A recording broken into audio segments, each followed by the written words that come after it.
वाहेगुरु जी का खालसा वाहेगुरु जी की फतेह। आज हम गरीबी के बारे में विचार करेंगे कि भारत में जो गरीबी है वो किस प्रकार की गरीबी है और कितनी गरीबी है। भारत सरकार द्वारा 2009 में तेंदुलकर समिति बनाई गई थी गरीबी का अध्ययन करने के लिए। उस रिपोर्ट के मुताबिक भारत में जो गरीबी है वो 21.9% गरीबी है। और इस रिपोर्ट में यह भी कहा गया है कि गांव में रहने वाला प्रत्येक व्यक्ति और प्रति महीना 816 रुपये खर्च करता है तो वह व्यक्ति गरीब नहीं है। और शहर में रहने वाला व्यक्ति अगर 1000 रुपये प्रति महीना वो खर्च करता है तो वह व्यक्ति गरीब नहीं है। इसी प्रकार से 2022 में रिपोर्ट आई है विश्व असमानता रिपोर्ट, और इस रिपोर्ट के मुताबिक विश्व के अंदर 10% लोग 76% धन संपदा पर काबिज है इस रिपोर्ट के मुताबिक। और अगर भारत की बात करें तो भारत में 10% लोग 57% धन संपदा पर काबिज है और 50% लोग 13% संपत्ति पर ही गुजारा कर रहे हैं। और 10% में से 1% जो 1% व्यक्ति हैं उनका राष्ट्रीय आय में 22% हिस्सा है। इसी रिपोर्ट में यह भी कहा गया है कि भारत के अंदर 10% लोगों की 2021 में 11,65,250 रुपये कमाई हुई है और 50% लोगों को 53,610 रुपये कमाई हुई है। और 50% लोगों की कमाई से 20 गुना ज़्यादा है 10% लोगों की। और इसी प्रकार से भारत के अंदर 13.4 करोड़ लोग ऐसे हैं जो 150 रुपये से भी ज़्यादा नहीं कमा पाते, दिन में 150 रुपये भी नहीं कमा पाते। और 1 करोड़ लोग यानी 1.25 करोड़ लोग ऐसे हैं जिनकी कमाई 65 करोड़ लोगों की कमाई से भी दुगनी है। यह इस रिपोर्ट में बताया गया है। और भारत के अंदर जो गरीबी है, गरीबी एक बहुत गंभीर समस्या बन चुकी है आज। इस समस्या को ख़त्म करने के लिए सरकार ने बहुत सारी ऐसी योजनाएं बनाई है ताकि गरीबी खत्म हो सके। बीमा पेंशन योजना है, बीमा योजना है, पेंशन योजना है और शिक्षा की योजनाएं हैं, डिपो की योजनाएं हैं। इसी प्रकार से और बहुत सारी योजनाएं बनाई गई हैं, लेकिन इन योजनाओं का लोगों को कोई फ़ायदा नहीं मिल पाता और ये योजनाएं सिर्फ योजनाएं ही रह गई हैं। आम जनता तक ये योजनाएं नहीं पहुंच पाती भ्रष्टाचार के कारण। भारत में जो गरीबी नापने का पैमाना है यह यूरोप का पैमाना है और यह भारत के मुताबिक उचित नहीं है। इस पैमाने से गरीबी नापना सही नहीं है। और जो ये आंकड़े दिए जाते हैं सरकार के द्वारा, ये आंकड़े झूठे होते हैं, ये सच्चाई नहीं होती। देश के अंदर इतनी गरीबी नहीं है जितनी इन आंकड़ों में दर्शाई गई है। देश के अंदर गरीबी इससे ज़्यादा है और सरकार भ्रष्टाचारियों की है।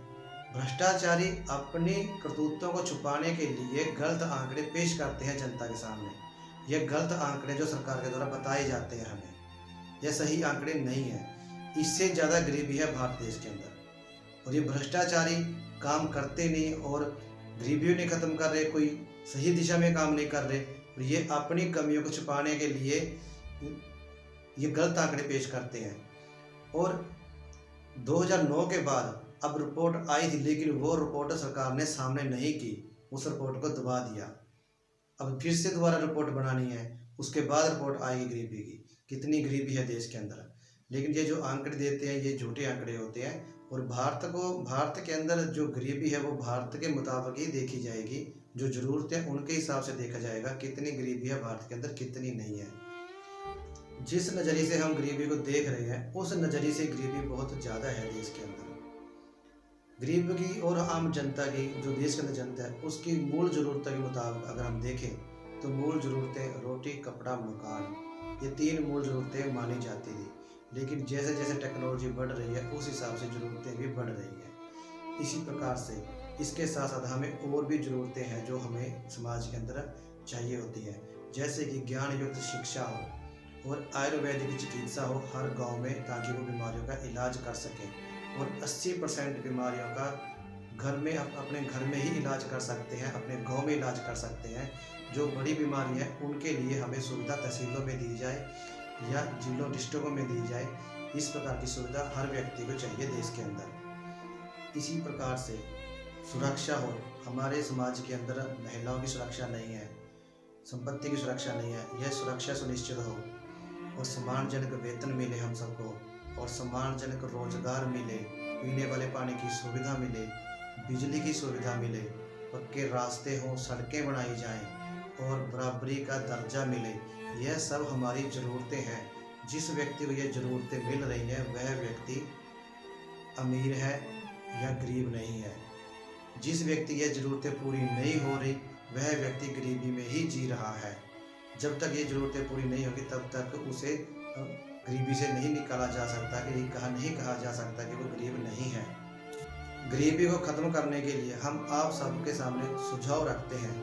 इस गरीबी को ख़त्म करने के लिए सबसे पहले उन कानूनों को ख़त्म किया जाए जो अंग्रेज़ों ने भारत देश को गरीब बनाने के लिए बनाए गए थे। उन सभी कानूनों को ख़त्म किया जाए जो अंग्रेज़ों ने बनाया था।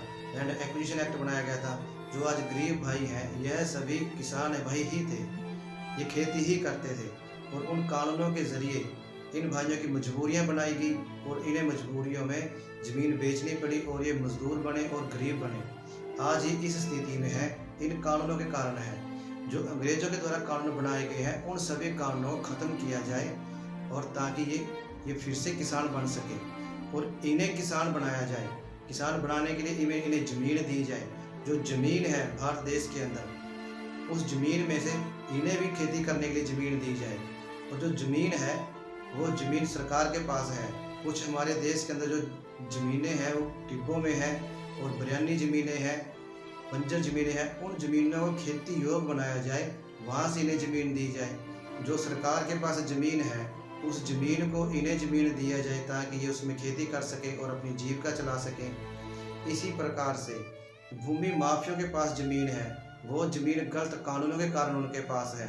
जब ये कानून खत्म कर दिए जाएंगे अंग्रेजों द्वारा बनाए हुए, तो उनके पास ज़मीन का कोई अधिकार नहीं रहेगा और वह ज़मीन गरीबों में बांटी जाए ताकि गरीब भाई भी और मजदूर भाई भी उसमें खेती कर सकें।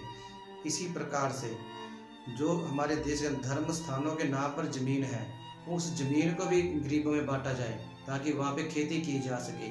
ज़रूरत पड़ने पर हम जंगलों से भी ज़मीन ले सकते हैं और जंगलों से ज़मीन लेके उसमें खेती की जाए। और गरीब भाइयों के लिए ज़मीन का होना बहुत ज़रूरी है। इन्हें खेती ही नहीं अपने घर भी बनाने होते हैं, घर बनाने के लिए भी ज़मीन नहीं है।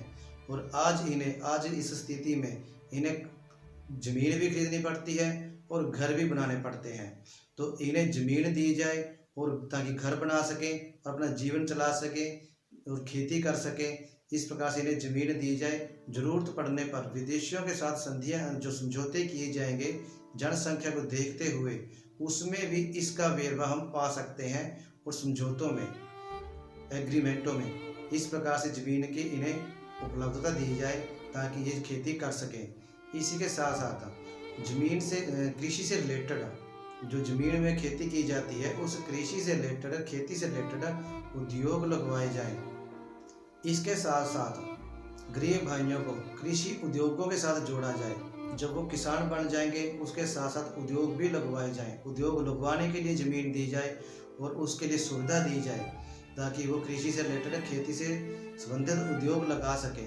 और इसके साथ साथ लघु उद्योग भी लगवाए जाए हर गांव में ताकि सभी किसानों, गरीब भाइयों को लघु उद्योग लगवाने के बाद उन्हें रोजगार मिल सके, अपना बिजनेस हो, अपना एक काम हो, ताकि वो इसमें कमाई कर सकें और अपने परिवार को चला सकें। और सरकार के द्वारा जो खर्चे बढ़ाए गए हैं उन खर्चों को कम किया जाए। गरीब भाइयों के लिए इतने खर्चे बढ़ाए गए हैं कि उन्हें अपना जीवन चलाना ही मुश्किल हो गया है। गरीब भाइयों ने अपने बच्चों को स्कूलों से हटा लिया है। स्कूलों की फीस इतनी ज़्यादा हो गई है और उन्हें पढ़ाना मुश्किल हो गया है। सरकारी स्कूलों में टीचर नहीं है, प्राइवेट स्कूल में वो लगा नहीं सकते हैं। प्राइवेट स्कूलों की फीस ही 50 हज़ार से ज़्यादा होती है, 30 हज़ार से ज़्यादा होती है, वो दे नहीं पाते। तो फिर वो उन बच्चों को स्कूलों से हटाकर मजदूरी में लगा लेते हैं और मजदूरी करवाते हैं। तो इसका एक खर्चा कम किया जाए। इसी के साथ साथ जो मजदूर भाई हैं, जो गरीब भाई हैं, उनके लिए हॉस्पिटलों के जो खर्चे हैं वो भी नहीं उठाए जा रहे। उस अस्पतालों में जो इलाज करवाना है वो बहुत महंगा हो गया है। सरकारी हॉस्पिटलों में ना दवाइयाँ मिलती हैं, ना डॉक्टर मिलते हैं, वहाँ पर इलाज ही नहीं करवा पाते और उन्हें प्राइवेट हॉस्पिटल में जाना पड़ता है।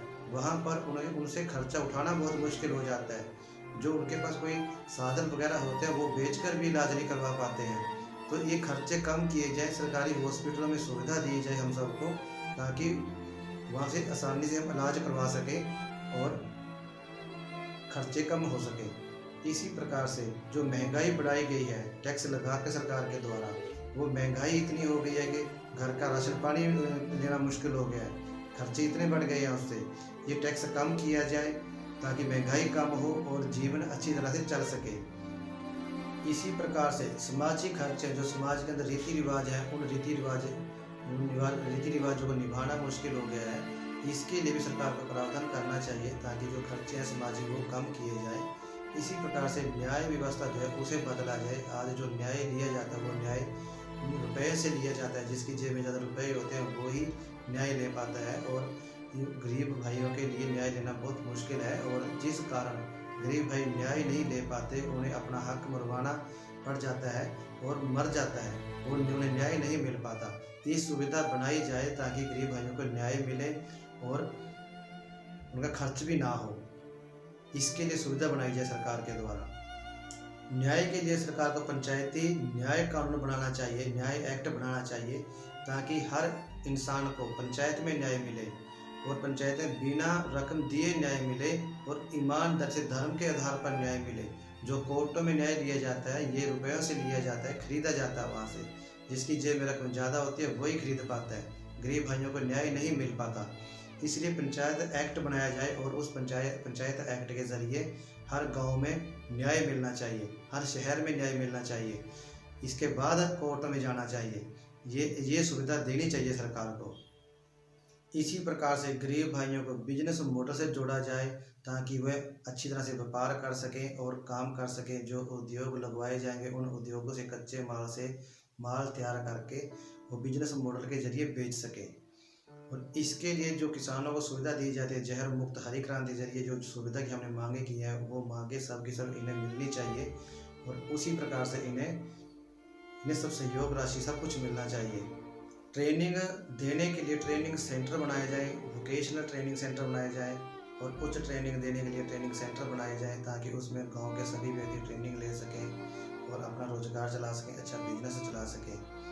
और जो सरकार के द्वारा योजनाएं बनाई गई हैं उन योजनाओं को प्राप्त कर सके। भ्रष्टाचारी को जड़ से खत्म किया जाए ताकि हर किसान को, हर इंसान को, समाज के गरीब भाई को, मजदूर को, सबको उन योजनाओं का फ़ायदा मिले और वो उन योजनाओं के जरिए काम कर सके।